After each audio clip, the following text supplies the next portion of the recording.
जादुई मछली, मैं सच्चे हृदय से आपसे मदद चाहती हूँ। चमकती मछली ऊपर आती है और बोलती है। बीच रहस्यमय प्रकाश दिखाई पड़ता है। जब वो लकड़ियां हटाकर देखती है तो जमीन के अंदर उसे हीरे मोती और धन दिखाई पड़ते हैं। वो उन सब बहुत समय पहले एक भव्य राजमहल में एक राजा अपनी 3 बेटियों तृष्णा, मीरा और राधा के साथ रहता था। तृष्णा और मीरा राजसी जीवन में खोई रहती थी, लेकिन राधा सबसे अलग थी। वो राजघराने की बेटी होकर भी एक सामान्य जीवन में विश्वास रखती और गरीबों की मदद किया करती थी। देखो ना मीरा, ये नया हार कितना कीमती है। पिताजी ने खुद मेरे लिए मंगवाया है। हाँ दीदी, और मेरी साड़ी पर जो सोने की कढ़ाई है ना, उसे देखते ही मंत्री जी की बेटी जलने लगी थी। मीरा और तृष्णा आपस में बात कर रही होती है। तभी उसी समय राधा बाहर से लौटती है। उसके कपड़े धूल से सने होते हैं। हाथ में किसी गरीब के लिए दवाइयों का थैला होता है। छी छी छी, आ गई हमारी छोटी बहन। न जाने क्यों भगवान ने इसे राजमहल में जन्म दे दिया। क्यों री राधा, इन गंदे कपड़ों में कहाँ से चली आ रही है? दीदी, आज मैं उस बूढ़े बाबा की चोट पर पट्टी लगा रही थी। अब उनका जख्म ठीक हो रहा है और उनके लिए खाना भी रखाई हूँ। तू रोज गंदे गरीबों के बीच क्यों घूमती रहती है? राजघराने की बेटी होकर तुझे शर्म नहीं आती क्या? हमारी ना सही, कम से कम पिताजी की इज्जत का तो ख्याल रख लिया कर। राधा मुस्कुराती है लेकिन कुछ नहीं कहती। उसी समय राजा आते हैं। राधा, आजकल तुम्हारे बारे में बहुत कुछ सुन रहा हूँ। महल के बाहर घूमना, फटेहाल, लोगों की संगत करना, जानवरों के पीछे दौड़ना, ये सब क्या है? क्या तुम पूरे राज्य में हमारी बदनामी करना चाहती हो? पिताजी, मैं जिसे इंसान समझती हूँ उसकी मदद करना मेरा कर्तव्य है। मुझे महल के लोगों की तरह रहना पसंद नहीं है। किसी के चेहरे की मुस्कान से ही मुझे खुशी मिलती है। लेकिन बेटी, तू राजा की बेटी है। तुझे शाही व्यवहार सीखना चाहिए और नीचे तबके के लोगों से दूर रहना चाहिए। अगर राजा की बेटी बनकर मुझे घमंडी बनना पड़े तो मैं ऐसी बेटी नहीं बनना चाहती। इंसानियत ही मेरी सबसे बड़ी शाही पहचान है। देखो मीरा, इस बदतमीज लड़की ने पिताजी को भी गुस्सा दिला दिया। हाँ दीदी, इससे तो बहस करना अपना सिर दीवार में मारना है। चलो छोड़ो इसे, हम यहाँ से चलते हैं। राधा को अपने लिए ऐसा बर्ताव देखकर दुख तो होता है, लेकिन वो अपना दुख किसी से भी नहीं कहती थी। कुछ देर बाद वो महल से बाहर वाले पेड़ के पास जाती है, जहाँ पर उसकी प्रिय हिरनी रहा करती थी। उस हिरनी की खास बात ये थी कि वो राधा से इंसानों की तरह बातें कर सकती थी। देखो ना मुनिया, मेरी बहन और पिताजी मुझे गलत बताते हैं। वो लोग हमेशा राजमहल के लोगों जैसा रहने को बोलते हैं, लेकिन मुझे वो सब बिल्कुल भी नहीं पसंद। कोई बात नहीं दीदी, मुझे आपके ऊपर पूरा भरोसा है। आप कभी भी गलत नहीं हो सकती। भले ही सब लोग आपके साथ ना हो, लेकिन मैं हमेशा आपके साथ रहूंगी। शुक्रिया मुनिया, एक तुम ही मेरे सुख दुख में साथ हो, नहीं तो सब लोग बस राजमहल जैसी बातें करते हैं। एक दिन राज्यसभा में खास चर्चा हो रही थी। सभी दरबारी गंभीर थे। तभी मंत्री ने एक सवाल उठाया जिससे सब चौंक गए। महाराज, आपकी तीनों बेटियां राजघराने की शान हैं। हमें उनके ज्ञान से जुड़े कौशल की परीक्षा लेनी चाहिए। क्यों ना हम जाने कि उनके लिए सबसे जरूरी चीज क्या है। बहुत अच्छे मंत्री जी, हमारी तीनों बेटियों को राज्यसभा में बुलाया जाए। राजा मुस्कुराए और तीनों बेटियों को बुलवाया। अब राजा की तीनों बेटियां राजा के सामने खड़ी थी। बेटी, मैंने आप लोगों को यहाँ पर एक विशेष प्रश्न पूछने के लिए बुलाया है। हम इस प्रश्न की मदद से आपके ज्ञान की परीक्षा लेना चाहते हैं। तो मेरा प्रश्न है कि आप तीनों के लिए दुनिया में सबसे महत्वपूर्ण क्या है? मेरे लिए सबसे जरूरी है हमारा महल, इसकी भव्यता और पिताजी की सेवा करना। वाह, अति सुंदर। मीरा बेटी, अब तुम अपना जवाब बताओ। पिताजी, मेरे लिए सबसे महत्वपूर्ण महल की इज्जत है। मैं चाहती हूँ कि हमारे राजमहल पर कोई बुरा साया कभी ना आए। अच्छा जवाब है। अब राधा की बारी आती है। वो शांत भाव से आगे बढ़ी और सबकी तरफ देखकर बोली, पिताजी, मेरे लिए सबसे जरूरी चीज इंसानियत है, क्योंकि बिना इंसानियत के राजमहल, राजा और रानी सब अधूरे होते हैं। राधा का जवाब सुनते ही महल में सन्नाटा छा गया और राजा का चेहरा गुस्से से तमतमा उठा। शर्म करो राधा, महल के बीच रहकर तुझे इतना भी समझ नहीं आया कि तू राजघराने की बेटी है। तेरे जवाब से हमारे दिल को ठेस पहुंची है। हम तुझे महल से बहिष्कृत करते हैं। निकल जा इस महल से। देखता हूँ तेरी इंसानियत तुझे कितना सहारा देती है। ठीक है पिताजी, जैसा आप उचित समझे। कुछ देर बाद वो चुपचाप महल से बाहर निकल गई। उसकी हिरनी भी उसके पीछे चल पड़ी। जंगल का रास्ता कठिन था, ऊपर से दिन ढल रहा था। चलो मुनिया, अब से हमारी दुनिया कहीं और ही बसेगी। हाँ दीदी, आप जहाँ जाओगी मैं भी आपके साथ चलूंगी। कुछ दूर जाकर दोनों ने एक पेड़ के नीचे रात बिताई।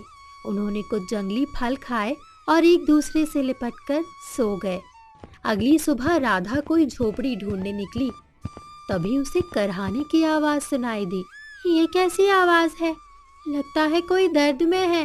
वो तुरंत आवाज की दिशा में दौड़ी। उधर हिरनी बिना पीछे देखे आगे बढ़ गई। राधा जब उस आवाज की तरफ पहुंची तो एक बूढ़ा गरीब आदमी जमीन पर पड़ा था। राधा ने उसकी चोट पर कुछ औषधियां लगाई। उसी दौरान पीछे से उसकी हिरनी कहीं खो गई। कुछ देर बाद जब किसान की चोट में आराम मिला तो उसने राधा को बहुत दुआएं दी। तुम्हारा बहुत बहुत धन्यवाद बेटी, तुमने मेरी जान बचा ली, वरना आज तो मैं जंगली जानवर का शिकार बन जाता। कोई बात नहीं काका, अब आपको आराम मिल जाएगा। आप घर जा सकते हैं। अब राधा को जब अपनी मुनिया का ध्यान आता है तो वो उसे ढूंढने लगती है। मेरी हिरनी कहाँ चली गई? मुनिया, मुनिया! राधा हिरनी को ढूंढने लगी। तभी उसका पैर एक बिल पर पड़ा और एक सांप ने बाहर आकर उसे काट लिया। आह! ये क्या हो गया? किसी सांप ने मुझे काट लिया है। आह! वो बेहोश होकर जमीन पर गिर गई। थोड़ी देर बाद मुनिया वापस आई। दीदी, दीदी, ये क्या हो गया आपको? मुनिया, मुझे किसी जहरीले सांप ने काट लिया है। दीदी, आप बिल्कुल भी चिंता ना करो, मैं अभी कुछ करती हूँ। अब हिरनी राधा की हालत देखकर मदद के लिए चारों तरफ भागने लगती है। तभी उसे पास में एक झोपड़ी दिखाई देती है। वहाँ पर वही किसान होता है जिसे राधा ने ठीक किया था। फिर हिरनी ने किसान से सारी घटना बता दी। अब वो किसान राधा के पास आकर उसे झोपड़ी में ले जाता है और एक तरह का लेप उसके पैरों में लगा देता है। फिर धीरे धीरे सांप का जहर उतरने लगता है। अब कैसा महसूस हो रहा है बेटी? काका, अब मुझे ठीक लग रहा है। अब वो किसान राधा से उसके बारे में पूछने लगता है। सब कुछ जानने के बाद वो राधा को अपने पास ही रख लेता है। राधा अब गरीब परिवार के साथ रहने लगी थी, लेकिन कुछ ही दिनों में उस गरीब किसान का छोटा बेटा राजू बहुत बीमार पड़ गया। उसकी हालत दिन ब दिन बिगड़ती जा रही थी। ना जाने मेरे बेटे को क्या हो गया है। आप चिंता ना करें काका, सब ठीक हो जाएगा। राधा राजू की देखभाल करने लगी थी, लेकिन एक बात कोई नहीं समझ पा रहा था। राजू हकलाते हुए सभी से कुछ बताना चाहता था, लेकिन कोई कुछ भी नहीं समझ पाता। मैं जितनी जड़ी बूटियां जानती थी सब दे दी, पर कोई असर नहीं हो रहा। एक दिन राधा जंगल की ओर निकल जाती है। कई घंटे बीत जाते हैं, सूरज ढलने लगता है। तभी उसे एक पेड़ के पास साधु बाबा दिखाई देते हैं। बेटी, तुम कौन हो और इस सुनसान जंगल में क्या कर रही हो? अब राधा उसे अपने बारे में और उस लड़के के बारे में सब बताती है। फिर साधु बाबा ध्यान लगाकर सब कुछ पता लगा लेते हैं। बेटी, उस बच्चे ने अपने पिछले जन्म में कई पाप किए थे। उसने गरीबों पर अत्याचार किए थे। अब वो इस जन्म में अपने पापों का फल श्राप एक रूप में भोग रहा है। लेकिन बाबा, इस श्राप का कोई तो उपाय होगा। हाँ बेटी, इस श्राप का उपाय है। एक तालाब में एक जादुई मछली रहती है। वो मछली श्राप का निवारण कर सकती है। राधा उसी समय तालाब की ओर जाने लगती है। फिर राधा वहाँ खड़े होकर पानी की ओर देखती है। हे जादुई मछली, मैं सच्चे हृदय से आपसे मदद चाहती हूँ। कृपया मुझे मार्गदर्शन दे। कुछ समय बाद पानी में से एक चमकती मछली ऊपर आती है और बोलती है, कहो बेटी, तुम क्या चाहती हो? अब राधा उसे सब कुछ बता देती है। बेटी, उस बच्चे ने कभी गरीबों को बहुत दुख दिया था। उसने गरीब का धन लूटकर अपनी झोपड़ी के बाहर छुपा रखा है। अगर वो धन ढूंढकर गरीबों में बांट दिया जाए तो वो आधा ठीक हो जाएगा, और फिर जब वो गरीबों की भलाई करने लगेगा तो पूरी तरह से ठीक हो जाएगा।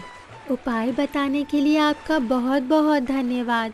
अब राधा किसान के पास जाकर सारी बात बता देती है। फिर वो दोनों और हिरनी उस धन की खोज में लग जाते हैं, लेकिन धन नहीं मिल पाता। एक रात को राधा झोपड़ी के बाहर होती है। तभी उसे सामने एक पेड़ के पास कुछ लकड़ियों के बीच रहस्यमय प्रकाश दिखाई पड़ता है। जब वो लकड़ियां हटाकर देखती है तो जमीन के अंदर उसे हीरे मोती और धन दिखाई पड़ते हैं। वो उन सभी धन को अपने पास रख लेती है और सुबह होने पर गरीबों में दान कर देती है। परिणाम स्वरूप किसान का बेटा राजू अब आधा ठीक हो चुका था और अब वो गरीबों की भलाई करने लगा। कुछ ही दिन बाद राजू और राधा की शादी भी हो जाती है। एक दिन राजू जंगल के रास्ते कहीं जा रहा होता है। तभी बीच रास्ते में राजा और मंत्री दोनों घायल दिखाई पड़ते हैं। अरे, ये तो राजमहल के राजा और मंत्री हैं। ये दोनों यहाँ पर मूर्छित अवस्था में क्यों पड़े हैं? अब राजू तुरंत दोनों के पास जाता है तो देखता है कि उन दोनों को किसी विषैले सांप ने डस लिया है। राजू तुरंत अपने पिताजी द्वारा बताए गए इलाज को आजमाता है। वो तुरंत जंगल से कुछ औषधियों को पीसकर जख्मी जगह पर लगा देता है। इस तरह से राजा और मंत्री को होश आ जाता है। पुत्र, तुम कौन हो और तुमने हम दोनों की जान कैसे बचाई? महाराज, मैं यहीं पास में रहने वाला एक गरीब किसान का बेटा हूँ। मैंने एक औषधि की मदद से आप दोनों की जान बचाई है, लेकिन इन सब के पीछे सबसे बड़ा हाथ मेरी पत्नी राधा का है। उसी ने मुझे इंसानियत का सबसे बड़ा सबक सिखाया है। राजा राधा का नाम सुनते ही चौंक गए। फिर उन्होंने उस नाम के बारे में जानना चाहा। कौन राधा? तुम किस राधा की बात कर रहे हो? महाराज, आप मेरे साथ मेरी झोपड़ी में चलिए, वहाँ पर मैं आपको राधा से भी मिलवा दूंगा। अब राजा और मंत्री दोनों उस गरीब की झोपड़ी में जाते हैं, जहाँ पर राजा अपनी बेटी राधा को देखकर चौंक जाता है। राधा बेटी, तुम यहाँ? हाँ पिताजी, महल से आने के बाद मैं इन काका के साथ रहने लगी। यहाँ पर मुझे किसी चीज की कोई कमी नहीं हुई। अब मैं पहले से ज्यादा खुश हूँ पिताजी। राधा बेटी, तुम सच थी। इंसानियत ही संसार में सर्वश्रेष्ठ है। जब आज राजू ने मेरी और मंत्री की जान बचाई तो मुझे एहसास हुआ कि तुम सही थी। अगर हो सके तो मुझे माफ कर दो बेटी। कोई बात नहीं पिताजी, मुझे जो भी जिस हाल में मिला मैं हर जगह संतुष्ट थी और हमेशा रहूंगी। बेटी, अब तुम्हें हमारे साथ महल चलना चाहिए। नहीं पिताजी, अब मेरी दुनिया यही है। मैं इसी में खुश हूँ। आप महल लौट जाएं और अपनी प्रजा को इंसानियत का पाठ पढ़ाएं। इस तरह से राजा महल लौट जाते हैं और अब राजू का श्राप पूर्ण रूप से समाप्त हो जाता है। आखिर में राधा अपने छोटे से परिवार के साथ खुशी खुशी रहने लगती है।